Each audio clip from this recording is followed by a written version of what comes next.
It's interesting, actually, the speed at which we see people want stuff delivered that isn't necessarily where it was like 2 or 3 years ago. We've seen all of these startups come and go that were trying to create, grocery, quick commerce, etc., promising like 10-minute deliveries. And obviously with things like the Swiggy IPO, there is a real market some places for like 10-minute delivery, but in other places where maybe there's a slightly higher cost of labor, I don't think that's really practical.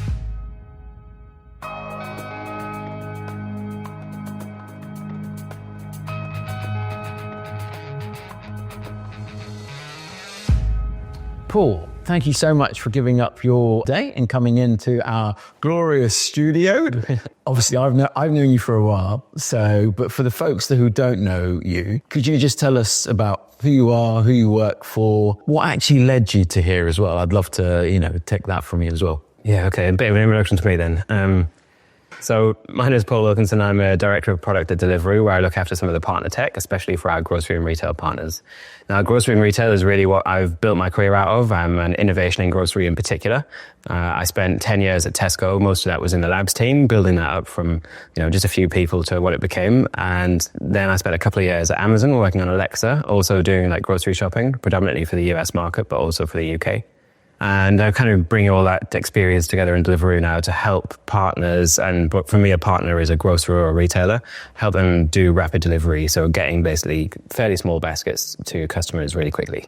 You must have seen so many different innovations and technologies and pitches from startups just from the days that I used to work with you when you were at Tesco's in the labs.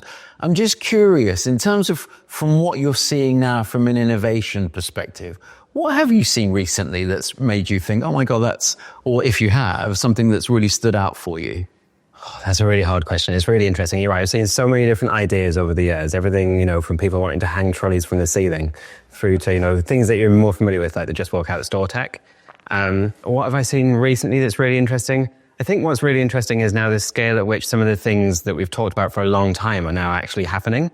They're still not happening like everywhere, but one of my favorites over a long period of time has been like drone delivery, right? The consumer value that you get from a delivery in like 3 minutes and to, your back garden or your front garden or whatever, I think is fascinating. And we've gone from a world where we sort of talked about it being possible to now where if you go to the right parts of the world, and we're talking about, I think, the Gold Coast in Australia or, the right part of, America, there are now like thousands of these deliveries happening every day. Even in Ireland, right, in Dublin, we've got Manna, who's a little startup there doing some really cool stuff. And it's getting to that point now where like people have proven that it can work at scale. What hasn't really happened yet is the regulatory reform to allow it to happen everywhere it would be suitable. Like it's never going to work in places like the Shard, right, where we are now. But in suburbia where people have gardens, which is a huge amount of the developed world, then that definitely is, I think that's really exciting that we're getting to the point now where it definitely works. The customer proposition is amazing. You go and see these things fly, like they genuinely work. And we actually, you can see that being a big part of the future. Now, it's gone completely out of my mind. Quick commerce. I'm just curious because Deliveroo are obviously the expert in getting things to people quickly. Have you seen anything from like your consumer, what customers actually want, right? So drone delivery, maybe, if it's still being delivered by drone, because there's this whole carbon energy conversation about using different forms of energy to get things to people. But I'm just curious from your perspective, from a customer perspective, what are you seeing that customers want?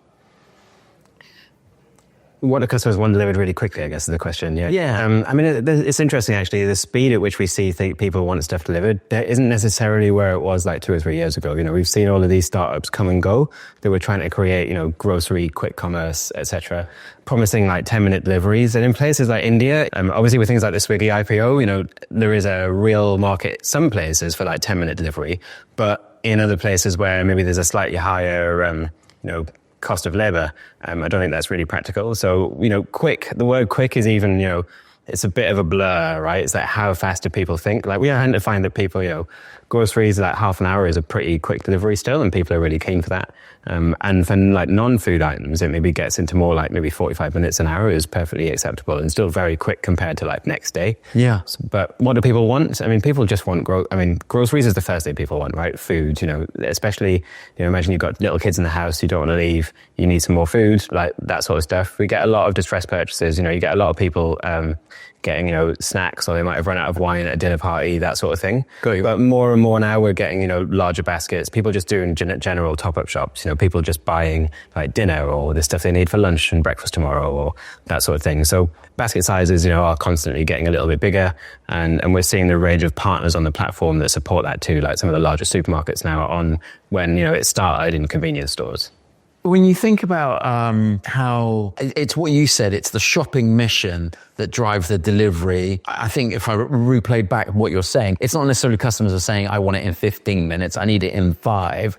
It's that mission that you want. So if it's a distress purchase and you need something for your baby at 3 o'clock at night, yeah, okay, maybe you want it there in 15, but 30 minutes will be good enough. So I guess it's not about getting there faster, I guess is the question that I'm thinking.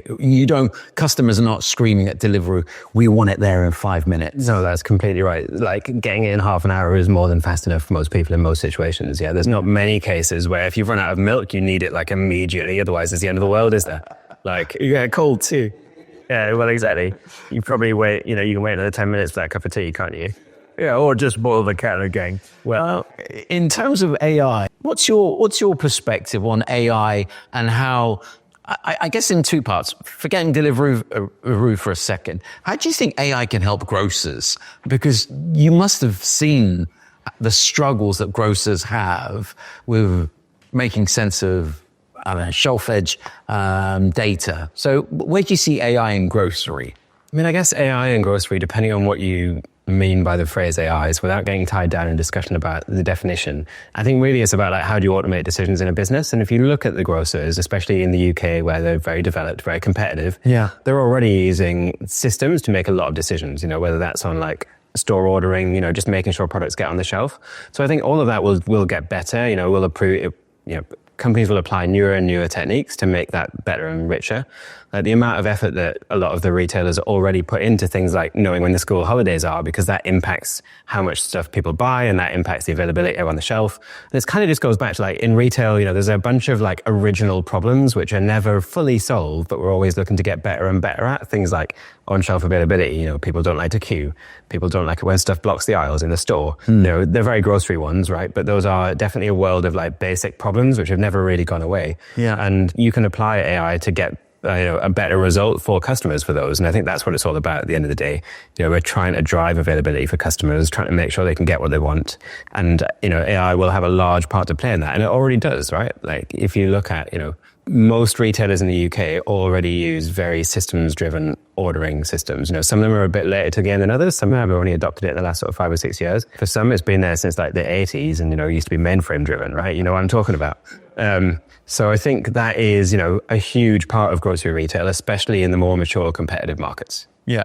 In terms of when you look at future in-store integrations and technology, I assume Deliveroo integrates seamlessly into the order management systems for retailers.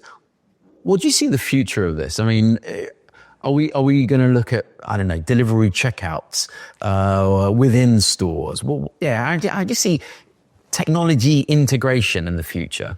Interesting. So like the integration with retail partners is one of my teams, right? So this is an area very close to my heart.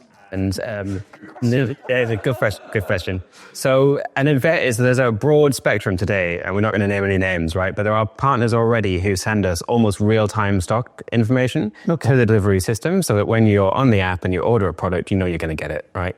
Obviously, that information is not always 100% accurate, and really with grocers, it's impossible, right? Even the best ones in the world are never 100% accurate on their stock. Sorry to interrupt you. Is there an industry average for that? Like, in terms of accuracy of stock, is there an industry average? Like, is it in the 98, 99? It's nowhere near the 98s or 99s. That's what it is. Yeah. Most good retailers most good grocers can get to, well above 90%. But it still varies massively between them, and some are better than others at keeping the stock on the shelf. And that is all down to their implementation of their systems, how good the supply chains are, how mature that is. And that's very much a UK-based view of the world as well. Yeah. Certainly my experience when you go a bit more further afield, like we've got partners in the Middle East, partners in the Far East, in the different markets that we're in. And it's not, the world isn't homogenous. I also know from working with a lot of like US retailers or speaking to a lot of US retailers over the years, not in my current role, that actually some of them, just because of the nature of the market they're in, aren't quite as advanced at that. So I would say like 90% is a pretty good number to aim for. I got you. In terms of, obviously, from when Deliveroo was launched to now, the market has exploded with competitors all trying to mirror, copy what you guys have successfully done. What's the secret there that you're constantly pushing the boundaries of delivery and you're innovating in this area? Is there a secret sauce to that? It's a great question. I think it really is about the culture. And like, if you look at Will, who's the founder of Deliveroo, he's still the CEO, so we still very much feel like a founder-led business, even though there's now thousands of people in head office, right? And he is all about like the get up and go, like how do you own this problem? How do you innovate? How do you drive this? Because like fundamentally we are not the biggest players in this market, right? There are a couple of other companies out there, especially like in the markets that we're in, that are huge. And the best way to compete with them is to innovate. And that's exciting, right? But there are a whole bunch of things that Deliveroo has done first that really have like set the standard there as well. Even I guess the concept of delivering food from restaurants in the first place, I think we're now 12 and a half years old as a business. Like, Deliveroo was one of the very first ones to do that. And I think that mindset has stayed with us. In fact, one of the really great stats I heard recently that Will was really proud of is that at least, I think something like 60 people from Deliveroo have gone on to found their own businesses. Do you think is like Will's super proud of that, and quite rightly too. That just shows how like innovative and how sort of self-starter and pushing the boundaries we want to be as a business. I think that's exciting. What do you think if you were going to become, like chief delivery officer for a major grocery, what would be the things that they need to do to be better at it? So I think if I think about the future of grocery, right? If you want to do a large shop and you've got, a big basket and what you really need is the efficiency to like fulfill that order, then you need to be sending a van on a milk round, that sort of thing. Like Deliveroo is not set up to bring you like baskets and baskets of stuff or a whole trolley load of shopping, right? Yeah. But at the same time, those vans are not set up to bring you one green tray. If you do the minimum order quantity on one of the online platforms, they are almost certainly losing money when they send it to you. So I think the future really is like a mix of these different things, right? It's a mix of how do you use your own platform where that makes the most sense, and how do you sort of use somebody else's platform where that makes sense too. If you were going to create, imagine I'm a new customer and I'm coming to you, what are the 3 things that I would need to have in place or should be focused on to make sure I can maximize my delivery for customers? So if you really wanted to join the platform today and you wanted it to be a successful and straight away, then you really need to have, good product information, right? I mean, that's the cornerstone of any online selling business, good pictures, good metadata. The second thing you really need is an integration into your system, right? And I would say that because I look after the integration team, right? But if you don't have that integration into your own like point of sale and financial systems, then there's a lot of efforts that you have to put in manually. It's much easier if you can integrate that. And then the third thing is back to this inventory, right? If you don't know where your stock is, then I really struggle as to how you run your retail business today, especially for grocery, right? I know we can talk a little bit differently when it comes to general merchandise, but for grocery, you need to know where your stock is. And if you know those 3 things, if you've got that capabilities, then getting on delivery is quite easily, especially if you want to sell tons of stuff. But you can do it quite manually as well, right? Like we've got tons of small and medium-sized businesses now that just do it, they just have it manually. They put the items through the till separately. That doesn't really work if you're like a Morrison's or a Waitrose or a Sainsbury's. Yeah. But if you're, Ali's grocery shop, you can probably do that, right? Yeah. There's probably a few Ali's grocery shops out there. Anyway, in terms of... It's quite a lot of Paul's bakeries, nothing to do with that.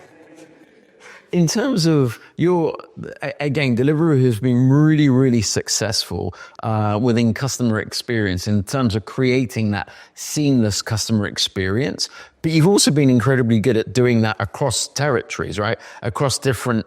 Again, what's the secret there? What are you doing that's allowing you to sort of drive that seamless customer experience? How do you achieve consistency on that scale? I mean, I think a lot of the stuff about their customer experience is just focusing on the customer, right? Making sure you're solving problems for the customer, listening to your customers, right? Not forgetting that really that's the whole reason. And if you didn't, you wouldn't have a business if it wasn't for the customer. So many businesses like fall down on this, right? They become, a financial accounting business or a property business without really focusing on the customer.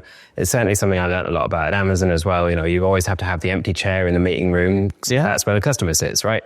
You've got to really think from the customer point of view. And like, if you're launching something, you think, actually, if I was a customer, would I really use this? Is it or not? Is it a bit rubbish? Then don't ship that, right? And just it's about having that self-discipline to say, well, look, is what we're building here, is it actually, useful and usable? Is it going to get used? And got to make sure you keep your bar really high. Make sure you're always innovating for the customer on their behalf. And then, I think that will follow. Deliveroo has a pedigree in food. What's the future? Are you looking at different categories? I think you already have some relationships with traditional retailers, but yeah, tell me a little bit about where you see the future of the categories that Deliveroo will be serving. Up until recently, we were very much a food business, a restaurant business. I guess that's how Deliveroo started, right? With Will delivering stuff himself from restaurants in the Covent Garden area because he saw a gap in the market. I think it was 2018 that we started with Co-op on the grocery journey, right? So it's quite a while ago now. Yeah.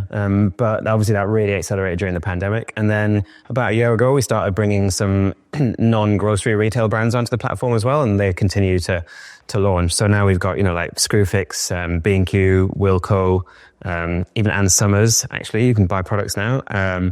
And the perfume shop, so on and so on, right? But the number of things that we sell is like, it's almost crazy in some ways, right? The number of people are buying like silicone sealant on Deliveroo in numbers that you would be surprised by, right? I think like Zia Weiss, it's like, yeah, I can see them for doing, it's tradies, it's people doing DIY themselves and stuff as well. So like the number of things that we sell now is, it's unusual for things like that. Also think like candles, right? People like buying a bottle of champagne and a candle from the supermarket and sending that as a gift, right? Yeah. Like, because we've got good coverage and we can send, if you've forgotten to send someone a gift, you can now deliver them a bottle of champagne and a candle from the supermarket, right? And that's better than nothing, yeah? It's quite a good gift, really. Yeah. So, broadening out the categories is really interesting and something that we continue to do. What's really interesting as well is in some of the different markets that we're in, it's at a different sort of place. So actually, in Dubai now, probably the leading market in the Middle East for this, you can order almost anything in the Deliveroo app, right? We've got like Lego and Toys R Us, and like you can buy phones, you can buy, you name it pretty much. So our company mission now is like we bring the high street to you, or I've broken that there, but we bring everything in your high street to you. And if you go into Dubai Mall now, actually, and it's not just Deliveroo riders there, obviously, because there is competition, but I remember being there one morning a couple of months ago, and I took a picture because all I could see in the mall was riders and like drivers and not real customers. It was in the morning before it got really busy, but there was actually a significant number of people in there doing those deliveries. And there is like so much is available on those platforms in that market now that I think that is like a glimpse of where everything else is going. Final question.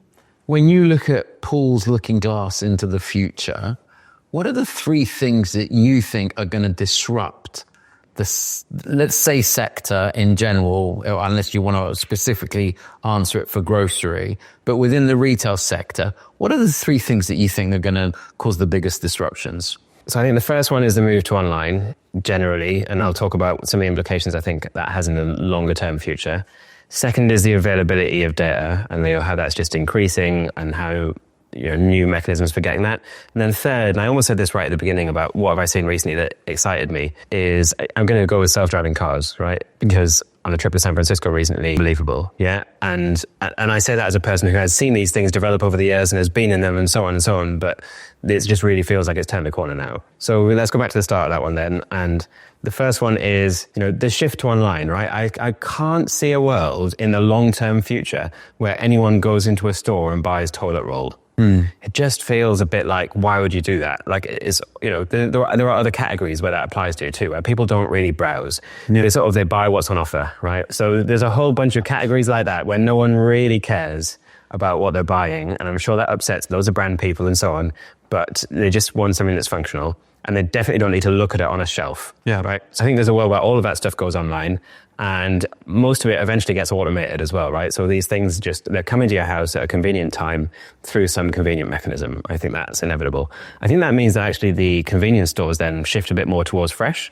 Now, that's a tricky balance because all the fresh stuff is more expensive, has higher waste, is a bit harder to manage, but potentially gets you back towards, the whole bakery, butcher, greengrocer sort of idea, because all the other stuff will be online and automated. So that's my, picture of the future of stores, I think. A bit controversial, probably will take a long time for that to happen. But if you look at a lot of the growth, certainly if you look at it over a longer time scale, like the last sort of 10 or 15 years, all the growth has been in convenience and online. Yeah. And you can see that continuing, I think. Yes, in the last couple of years, superstores have had a really great time again and so on. There's been growth there too.